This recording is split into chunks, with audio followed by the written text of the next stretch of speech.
Christopher Lee Watts is known for committing one of the most heinous and shocking family murders in history.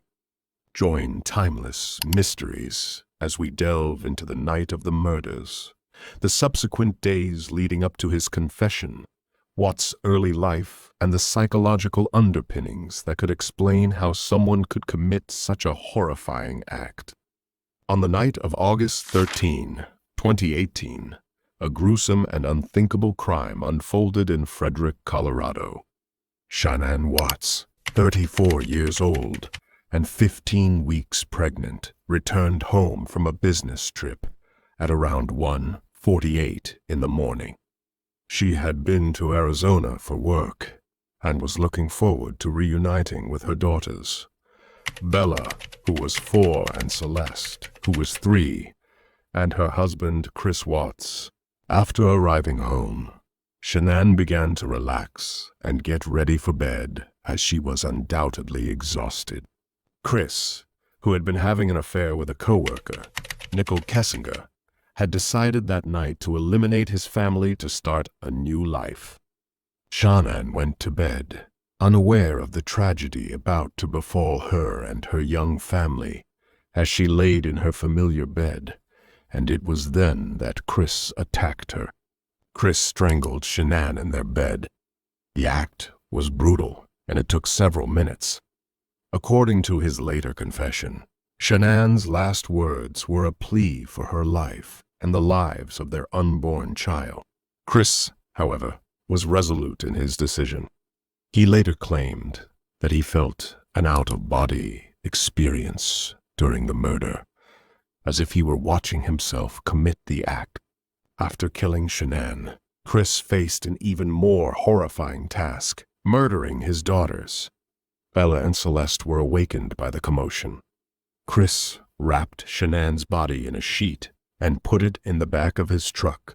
He then led his daughters, who were still alive, into the vehicle. Bella, the older of the two, reportedly asked, "Is Mommy okay?"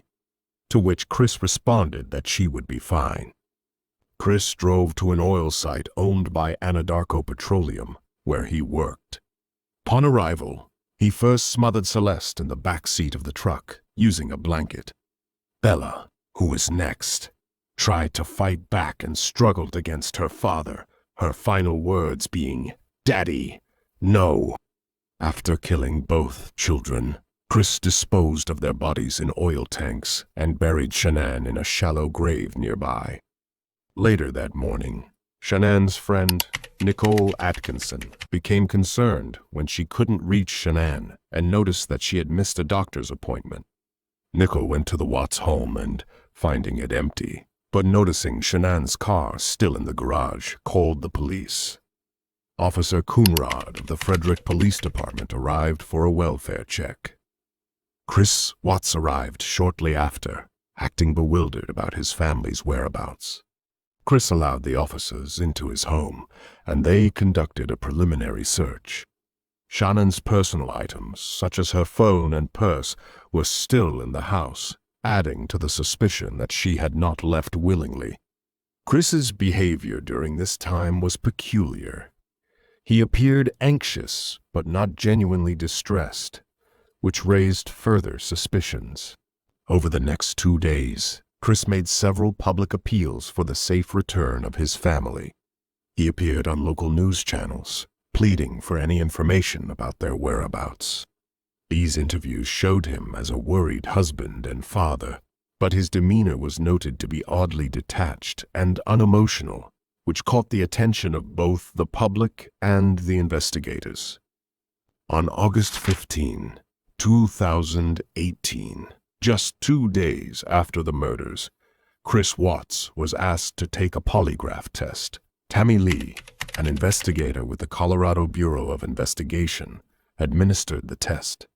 Watts failed the polygraph, and his behavior during the test further aroused suspicion. Confronted with the test results and inconsistencies in his story, Chris began to show signs of cracking under pressure. Following the failed polygraph test, Chris was interviewed by investigators, including Tammy Lee and CBI agent Graham Coder. They pressed him on the inconsistencies and shared their belief that they already knew what had happened. Faced with mounting evidence and the possibility of a full investigation, Chris confessed to his father, Ronnie Watts, who'd been brought into the interrogation room to comfort him. Initially, Chris claimed that Shanann had strangled their daughters in a fit of rage after he told her he wanted a separation, and that he had killed her in retaliation. However, this story quickly fell apart under scrutiny, and Chris eventually confessed to all 3 murders, providing chilling details about how he carried out the killings. Chris Watts was born on May 16, 1985, in Fayetteville, North Carolina. He grew up in a seemingly typical household with his parents, Ronnie and Cindy Watts. He attended Pine Forest High School, where he was known to be a quiet and introverted student. He later attended NASCAR Technical Institute in Mooresville, North Carolina, where he developed his skills as a mechanic. In 2010, Chris met Shanann Catherine R. Zukek. The two quickly fell in love, and their relationship blossomed. They married on November 3, 2012, and soon started a family. Shanann was known for her vibrant personality and active social media presence. She often posted about her family, portraying a happy and loving home life. Chris worked as an operator for Anadarko Petroleum, and Shanann was involved in a multi-level marketing company. Despite the facade of happiness, their marriage was fraught with issues. Financial troubles plagued the couple, with a bankruptcy filing in 2015. Behind closed doors, their relationship was strained, and Chris was having an affair with a co-worker, Nicole Kessinger. Understanding how Chris Watts could commit such a horrifying act requires a deep dive into his psychological state and the dynamics of his life at the time. Several factors might have contributed to the tragedy. The Watts family was under significant financial pressure. In 2015, they filed for bankruptcy, struggling to keep up with mortgage payments and other debts. Financial strain can exacerbate existing tensions in a marriage and contribute to a sense of desperation and hopelessness. Chris and Shanann's marriage was not as perfect as it appeared on social media. They had frequent arguments, and Shannon's second pregnancy added more strain. The arrival of a third child would have increased financial and emotional pressures. Chris's affair with Nicole Kessinger further complicated the situation. The desire to start a new life with his mistress may have driven him to view his family as an obstacle to his happiness. Chris Watts exhibited traits of a covert narcissist.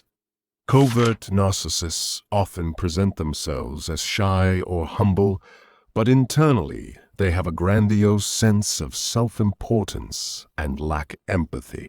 This psychological profile can lead to an inability to form genuine emotional connections and a propensity to view others as mere extensions of themselves. The affair with Nicole Kessinger likely served as a catalyst for the murders. Chris had grown distant from his wife and children, and the prospect of a new relationship may have seemed like an escape from his current life. The affair intensified his desire to rid himself of the perceived burden of his family.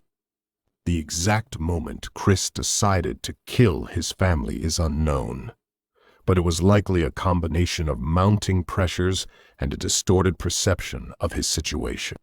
He may have convinced himself that he could start fresh without the responsibilities of his existing life. After the murders, Chris Watts initially appeared cooperative with investigators.